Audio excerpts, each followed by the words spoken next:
Uma boa noite, meus queridos amigos. Estamos dando sequência à nossa programação da noite, agradecendo a oportunidade e as vibrações positivas de todos os amigos, amigas, os irmãos, e a TV Chico Xavier e a rádio chicoxavier.com, mais uma vez ao vivo com o programa Estudo de O Livro dos Espíritos, essa obra tão importante para nós espíritas, para aqueles que estão adentrando na doutrina espírita e que se faz necessário estudar essa obra. É a obra obrigatória para que todos possam estudá-lo, reestudá-lo, ler, está sempre na cabeceira, como se fala popularmente, da cama, para sempre estar consultando. Assim faz Divaldo Franco, assim fazia Chico Xavier e outros estudiosos da doutrina espírita em relação à questão do Livro dos Espíritos, porque ele vai nos dar a base para entendermos as demais obras da codificação, as obras complementares, e assim vamos aprofundando o nosso conhecimento acerca da vida, porque o Livro dos Espíritos nos dá justamente essa compreensão, nos dá a resposta para todas as problemáticas da nossa existência. Uma boa noite queremos oferecer a Érica Nóbrega, a Marilda Veiga, a Selma Heloísa, muita paz, muita luz, a Ione, a Maria, Mara Espancos,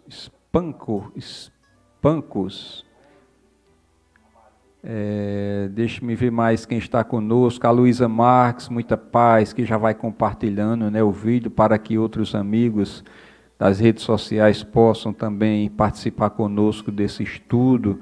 E a Marilda Veiga, também uma boa noite. E vocês podem, durante esse trabalho de estudo, como outras programações também, da TV Chico Xavier e da rádio Chico Xavier, fazer as suas intervenções, colocações e perguntas que possam fazer dentro do tema. E se não soubermos responder, algum outro amigo que esteja assistindo pode, se não, nós iremos estudar a questão colocada para, posteriormente, estudarmos. A Viviane também, que entra agora para participar do estudo, a Sheila,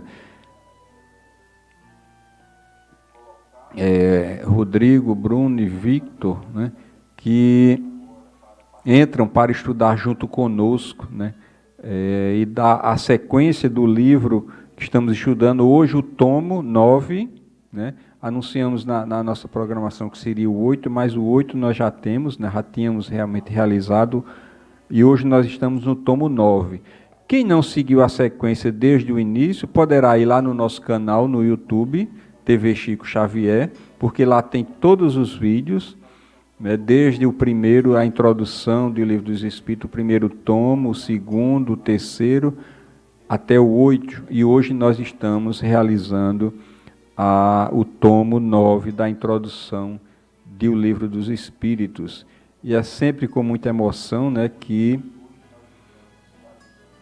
damos sequência justamente a esse estudo desse livro tão importante. A doutrina espírita, que esse ano completou 161 anos de existência, uma doutrina eminentemente nova, mas que aprofunda nos conhecimentos da vida como jamais outra pôde fazer, até hoje. E querendo também partilhar com vocês quanta vibração e quanta emoção nós sentimos, de vocês e da espiritualidade dos amigos espirituais, naquele momento da estreia do programa Espiritismo em Poesia do nosso querido irmão Emmanuel Benevides. E assim, vamos iniciar o estudo da noite de hoje,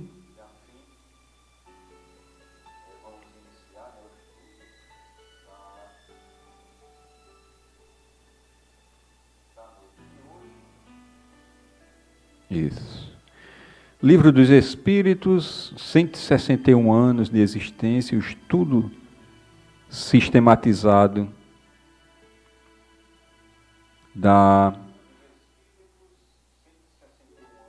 do Livro dos Espíritos, e assim, como sempre abrimos os nossos programas em relação ao estudo do Livro dos Espíritos com esse parágrafo do livro Evangelho segundo o Espiritismo, o Cristo Consolador nas Instruções dos Espíritos, que diz o seguinte: Espíritas, amai-vos, este o primeiro ensinamento. Instruí-vos, este é o segundo. No cristianismo encontra-se todas as verdades. São de origem humana os erros que nele se enraizaram. Eis que do além túmulo, que desejáveis o nada, vozes vos clamam, irmãos, nada perece. Jesus Cristo é o vencedor do mal. Sede os vencedores da impiedade. Uma mensagem do Espírito de Verdade, Paris, 1860, conclamando o Espírito da Verdade, nos mostrando como, nas reflexões do Emmanuel, o Espírito, para que possamos alçar voos mais altos, é preciso as asas do conhecimento, da sabedoria e as asas do amor, porque na figura de linguagem, uma ave não consegue alçar voo quando uma delas é cortada. Então é preciso para o Espírito, é preciso para que nós tenhamos a condição de alçar os voos mais altos da evolução, adquirir os conhecimentos da sabedoria, se instruir, mas também a asa do amor. E essas duas asas que vão nos levar justamente a voos, a caminhos mais altos. Então, como falamos, vamos estudar o tomo número 9 da introdução do Livro dos Espíritos, que já começa: o movimento dos objetos é um fato comprovado. A questão saber se, nesse movimento, há ou não uma manifestação inteligente. E, em caso afirmativo, qual a origem desta manifestação? Quem assistiu às aulas anteriores tem o conhecimento que os fenômenos de efeitos físicos eram muito patentes naquela época, lá na França, E nós vimos também que esses fenômenos começaram lá na cidade de Hydesville, e a partir dali uma estrutura, vamos dizer assim, concatenada, organizada pela espiritualidade maior em todas as partes do mundo, manifestando esses fenômenos, que ali havia algo a mais do que aquelas movimentações das mesas girantes que serviam de espetáculo, naquela época, nos teatros, nos auditórios lá na França. E foi justamente com a insistência do senhor Fortier a Kardec, para que ele pudesse ir lá ver justamente aqueles fenômenos. E aí Kardec, com a sua perspicácia, viu que ali tinha algo a mais do que aqueles próprios movimentos das mesas girantes. Existia realmente ali uma força, uma manifestação inteligente naqueles movimentos daquelas mesas chamadas girantes, E em caso afirmativo, qual a origem dessa manifestação? O que provocava, na realidade, aqueles movimentos, daquelas mesas girantes? Não falamos do movimento inteligente de certos objetos, nem das comunicações verbais, nem mesmo das que o médium escreve diretamente. Esse gênero de manifestação, evidente para os que viram e aprofundaram o assunto, não é, à primeira vista, bastante independente da vontade para afirmar a convicção de um observador novato. Não trataremos, portanto, senão da escrita obtida com o auxílio de um objeto qualquer, munido de um lápis, tais como cestas e pranchetas. Nós também comentamos em aulas anteriores a questão do objeto de estudo da doutrina espírita, que é o espírito, que não tinha justamente e não se fazia ser controlado pelos cientistas, e foi por isso que Kardec, com a sua perspicácia, percebeu essa situação, a nova ciência ali sendo criada diante de uma ciência materialista, de uma ciência positivista na época, e que tinha como os seus objetos de estudo total controle, e o espírito não se colocava como à mercê daquele cientista, porque ele tinha as suas vontades próprias. Vamos ver se tem alguma colocação aqui de algum amigo.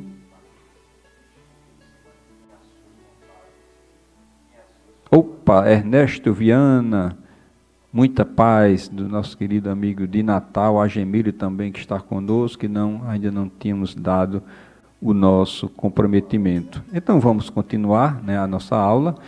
A maneira pela qual os dedos do médium são postos sobre o objeto desafia, como já dissemos, a mais perfeita destreza de sua parte em poder participar de algum modo no traçado das letras. Lembramos, né, no slide anterior, lá no finalzinho, que diz aqui, Kardec coloca, não trataremos, portanto, senão da escrita obtida com auxílio de um objeto qualquer, munido de um lápis. Se lembra das pranchetas? Se lembra da cesta que foi sugerido pelos espíritos? Ser amarrado, colocado na ponta da cesta, um lápis, né, amarrado, fixo, né, tal como, né, ele diz, as cestas e as pranchetas.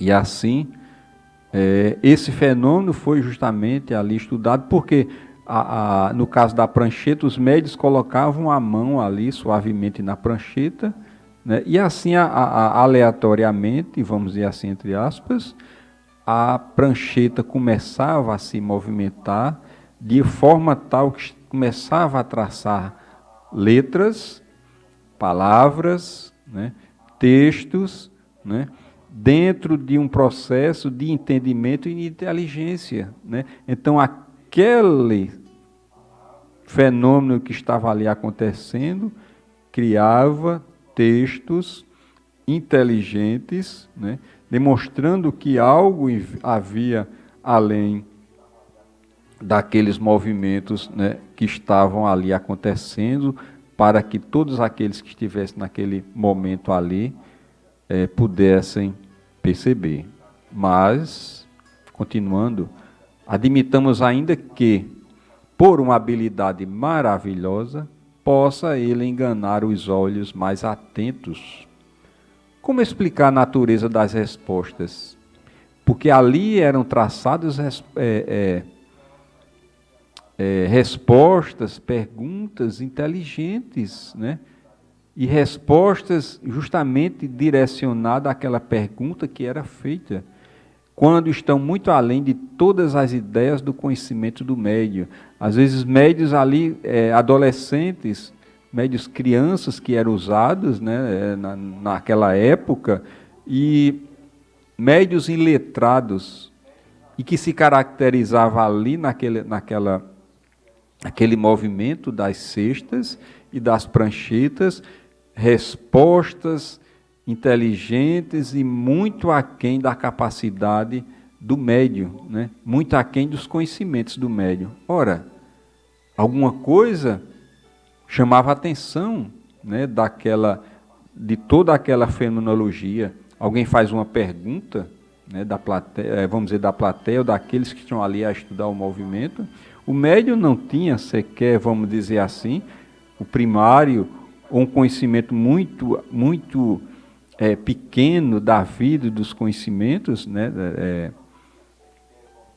vamos dizer assim, acadêmicos, ou da própria vida mesmo, e as respostas que vinham era concernente àquela pergunta que era feita. totalmente alheio ao conhecimento ou ao desconhecimento daquele médium. Bom, alguma coisa estava ali acontecendo de maravilhoso, de especial, que Kardec tinha essa capacidade de perceber o que ali estava, né, acontecendo. Então vamos seguir. E note-se que não se trata de respostas monossilábicas, mas, frequentemente, de muitas páginas escritas com admirável rapidez, quer espontaneamente, quer sobre determinado assunto, né? Então, a rapidez era tão grande dos movimentos que até fugia a capacidade realmente de alguém em sã consciência ali escrever, né? Porque era páginas, textos, né? Que eram formados ali através daquele fenômeno das mesas, das pranchetas. Pela mão do médium, menos versado, nem literatura, surgem algumas vezes poesias de sublimidade e pureza impecáveis. Nós vemos hoje em dia, justamente médios totalmente iletrados que trazem justamente uma eloquência naquela mensagem que está se comunicando na mesa mediúnica ou uma escrita, né? Que os melhores poetas humanos não desaprovariam. E o que aumenta mais ainda a estranheza desses fatos é que eles produzem por toda parte e que os médios se multiplicam ao infinito. É como falamos, desde aquele fenômeno das manifestações lá em Rasdeville, de forma coordenada, as manifestações no planeta inteiro aconteciam.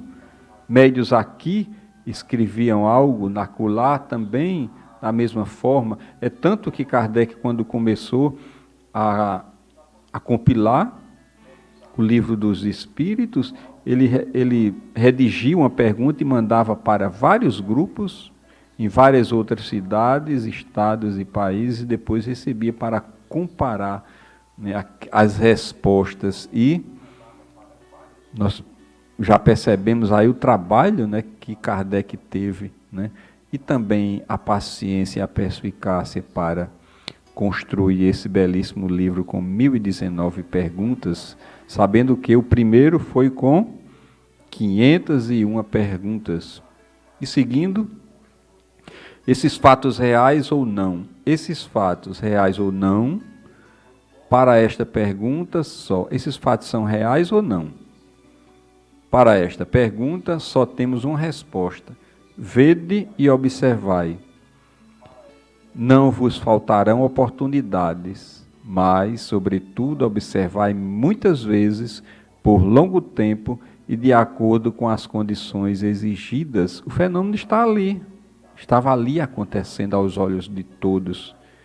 Precisava um olho atento, sem preconceitos, sem conhecimentos preconcebidos, pessoas totalmente desarmadas, para que pudesse perceber que algo estava ali acontecendo. Eu estou indo muito rápido, vocês estão acompanhando, né, o raciocínio, é bem tranquilo, né, essa aula de hoje. Érica fala, muitas vezes mensagens em outras línguas, e isso muito bem, né, observado por Érica, né, e línguas que o médium não tinha, né, o conhecimento, mas que nós sabemos que existia justamente nos arquivos psíquicos, né, de existências passadas naquele médium. E mais uma faceta, né? Além de estar aquém dos conhecimentos, uma língua diferente daquela que o médium falava. Diante da evidência que respondem os antagonistas, sois vítimas do charlatanismo, dizem eles, ou joguete de uma ilusão. Diremos, para começar, que é preciso afastar a palavra charlatanismo daquilo que não rende lucros. Os charlatães não trabalham de graça. Seria, quando muito, uma mistificação. Os fenômenos que aconteciam ali era alheio justamente a questões monetárias. Kardec é muito tranquilo quando trata e quando tratou justamente do assunto, porque, claro, que iria existir os antagonistas, aqueles que, os materialistas, ou até mesmo aqueles que teimosamente percebiam o fenômeno e não acreditavam naquilo que estava acontecendo ali. Mas Kardec já coloca, é preciso afastar a palavra charlatanismo, porque ali não estava em jogo a questão do lucro, né, do ganho monetário, porque só os charlatães tinham justamente a capacidade de praticar justamente essas situações para ganharem dinheiro, e aí é claro que o embuste, a mistificação ali acontecia nessas condições. Mas, por que singular coincidência? Esses mistificadores se teriam entendido de um extremo a outro do mundo para agir do mesmo modo, produzir os mesmos efeitos e sobre os mesmos assuntos, e em diversas línguas, como falou e lembrou Érica agora há pouco, dar respostas idênticas, se não quanto à forma, pelo menos quanto ao sentido. Como falamos, Kardec redigia uma pergunta e mandava para vários grupos, em várias partes.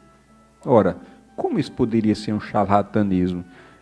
As respostas vinham totalmente idênticas ou dentro do sentido daquela pergunta que era realizada. Como é que esses grupos totalmente, sem nenhuma comunicação, poderia justamente redigir uma resposta, né, daqueles que estavam dando as comunicações, porque eles não tinham nenhum contato, nem físico, nem de outra qualquer situação, e as respostas vinham consistentes, né? Então não tinha como ter uma mistificação naquele processo de trabalho que Kardec conduzia. Vamos ver se tem alguma colocação aqui mais, que é muito importante, as intervenções. Luísa Marques diz: encontramos hoje ainda esses incrédulos. É verdade, encontramos. Como é que pessoas sérias, honradas, instruídas se prestariam a semelhantes manobras? Kardec, na sua integridade, na sua ética, um cátedro, um sábio, iria se debruçar naqueles fenômenos que estavam ali acontecendo, na intenção de fazer embustes? Claro que não. E com que fim ele poderia fazer isso? Em algum momento, se fosse, iria ser descoberto, né, alguma coisa errada que ele pudesse estar fazendo. Como achar em crianças a paciência e habilidades necessárias? Porque se os médios não são instrumentos passivos, é preciso que tenham habilidade e conhecimentos incompatíveis com uma idade e certas posições sociais, né? Justamente crianças, como falamos, médios eram utilizados para justamente provocar esses fenômenos, para fazer o trabalho da escrita, e crianças e pessoas que tinham conhecimento justamente aquém das respostas que eram dadas às perguntas realizadas, dirigidas a essas pessoas, esses espíritos que estavam ali, ou ali a provocar justamente esses fenômenos. Então, acrescentam que, se não há fraude, os dois lados podem ser vítimas de uma ilusão, né? Mais uma tentativa de justificar, né, uma situação adversa daquilo que estava acontecendo. Quer dizer, as pessoas estavam ali à mercê de uma ilusão. Em boa lógica, a qualidade das testemunhas tem um certo peso. Ora, é o caso de perguntar se a doutrina espírita, que conta hoje milhões de adeptos, só os recruta entre os ignorantes? Os fenômenos em que ela se apoia são tão extraordinários que concebemos a dúvida, né? E nós sabemos que existe uma diversidade, é claro, de espíritas, os sábios, aqueles que estão adentrando e que não têm o conhecimento ainda. E será que a doutrina espírita iria recrutar apenas aqueles que iriam ser vítimas das ilusões, né?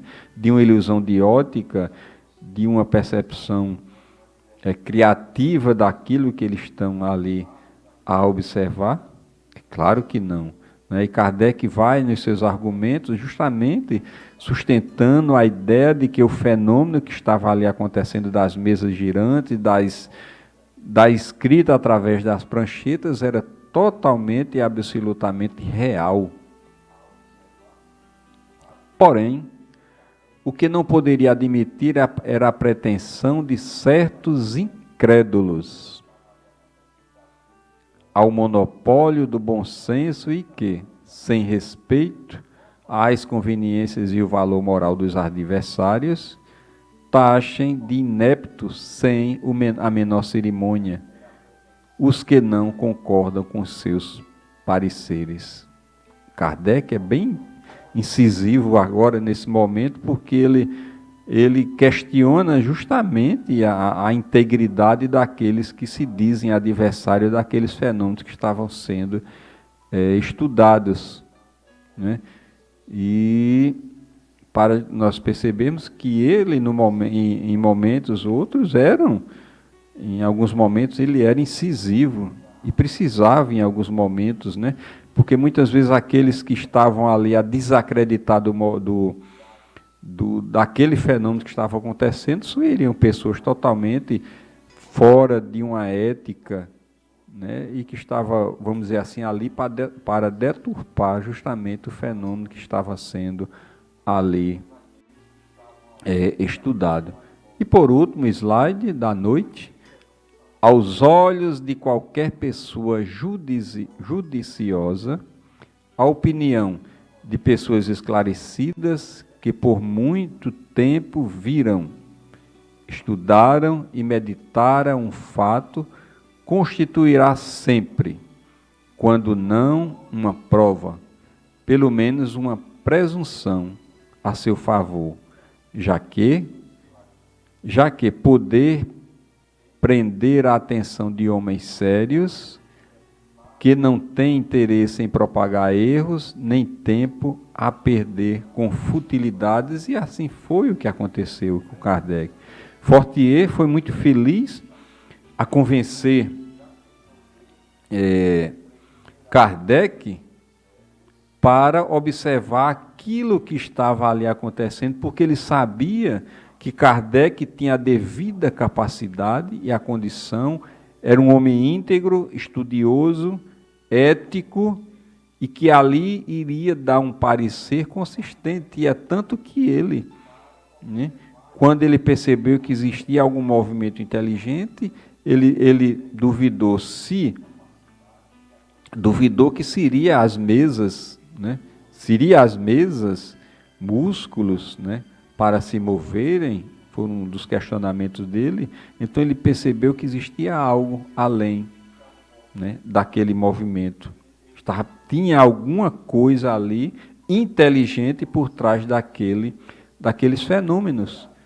E Kardec, dentro da sua postura, ele enfrentou, vamos dizer assim, no bom sentido, os adversários, aqueles que queriam detratar o fenômeno, queriam negar ou queriam fazer com que as pessoas se convencessem que ali quem estava à mercê de uma ilusão, né? Estavam à mercê também de um embuste, né, de alguém com uma habilidade tal que estava manipulando toda aquela situação. Ora, Para isso, precisava de uma genialidade fora do comum, né? E foi isso que Kardec percebeu, e ele começou justamente a criar essa nova ciência, esse objeto que tinha vontade própria, né? O grande questionamento da doutrina espírita como ciência é porque não tinha como se controlar o seu objeto de estudo. O espírito tinha sua vontade própria.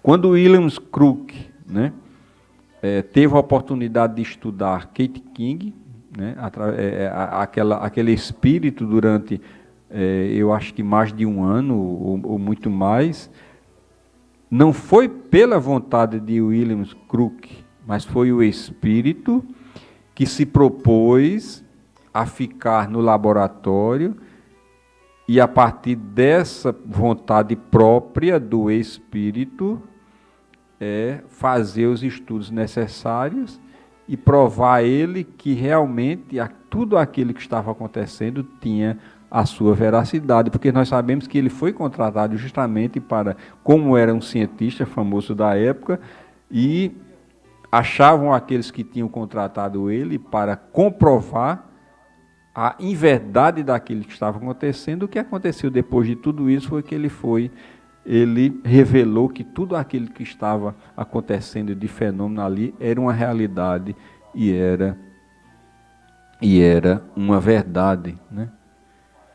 E vamos ver se tem mais alguma colocação. Kardec sempre foi muito cuidadoso, não deixando lacunas, diz Luísa Marques. E Érica, não há como ser charlatanismo. Kardec foi perfeito, realmente. Kardec foi perfeito, teve uma assistência fabulosa, teve uma vontade, cumpriu a sua missão de codificar a doutrina espírita, de lançar para a humanidade esses 5 livros básicos que formam o Pentateuco kardeciano, e que estes respondem todas as perguntas sobre a vida, né? Todas as perguntas sobre a vida. Assim sendo, encerrando os estudos da aula número 9 de hoje, agradecendo a oportunidade de todos que aqui se encontram, que Jesus possa abençoar a cada um de vocês, seus familiares, o lar de cada um, as suas vizinhanças, e não esqueçam, ao deitar-se, em suas orações, direcionem as vibrações para o nosso Brasil, que está nesse período, nessas horas antes de uma eleição, e pela paz em todo o planeta, e que suicidas também possam ser alvo de nossas preces. Muita paz, muita luz, e que Jesus abençoe a cada um de nós, agora e sempre.